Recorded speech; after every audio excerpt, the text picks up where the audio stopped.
Terzo giorno di Beat Milano 2012, dallo stand della Sardegna. Anche oggi tante novità, vi aggiorneremo su tutto ciò che accade nello stand della Sardegna. Oggi giornata particolare aperta al pubblico e dedicata ai tour operator. Giornata di workshop anche oggi, non perdete lo streaming sulle conferenze stampa dedicate alla provincia di Cagliari, a quella di Olbia Tempio e la provincia di Sassari. Vi aspettiamo, seguiteci.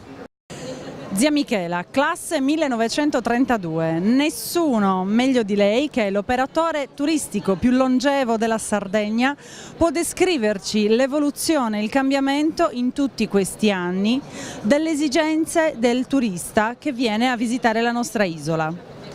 Ma le dico, i primi anni erano difficili pensare, fare un albergo, soprattutto nella nostra zona, che era un deserto. Parliamo della zona di Orosei.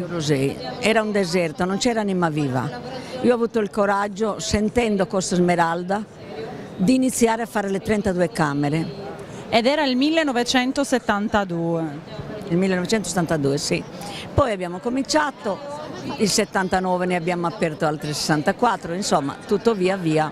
È stato un crescere e un ampliarsi. Un crescere lentamente, dignitosamente, però il cliente l'ho sempre trattato benissimo, le esigenze del cliente erano abbastanza modeste prima, bastava un gruppo folcloristico e il cliente era d'accordo. Adesso ci vogliono bene altre cose.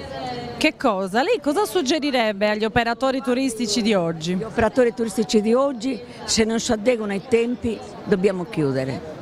Noi dopo questi anni che ci siamo ingranditi, abbiamo abbellito le strutture, noi siamo lì giorno e notte.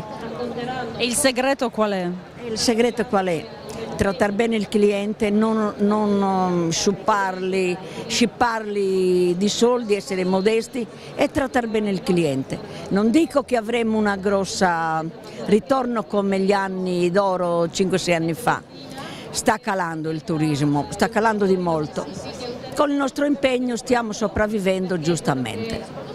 Ecco, quindi deve essere un approccio verso il turista che comunque si modula e cambia anche in dipendenza dei tempi che stiamo vivendo. Sì, il cliente, se è trattato bene, quel tanto di sopravvivere glielo dà e arriva il cliente, però bisogna essere molto molto attenti. Ai giovani bisogna dirglielo questo, che chi si mette nel settore turistico, di stare molto attenti, non pensino che quando fa un albergo ha risolto i problemi.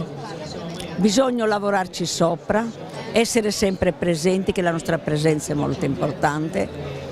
E non le dico altro, io ho scavalcato la soglia di Berlino, mi hanno dato il premio Pioniera del turismo in Sardegna, il 72, ha aperto questa manifestazione per mandare i turisti nei paesi poveri. Complimenti, un alto riconoscimento questo. Un alto riconoscimento dove io ho parlato, anche se non sapevo parlare, ma con la simultanea mi capivano. Che cosa le chiedono maggiormente i turisti? Sono sorpresi, si stupiscono dal fatto di trovare un tour operator così? Ma accettano anche la mia presenza sempre in mezzo ai piedi. Non li stresso, li lascio tranquilli, però sono attenta in loro che stiano bene.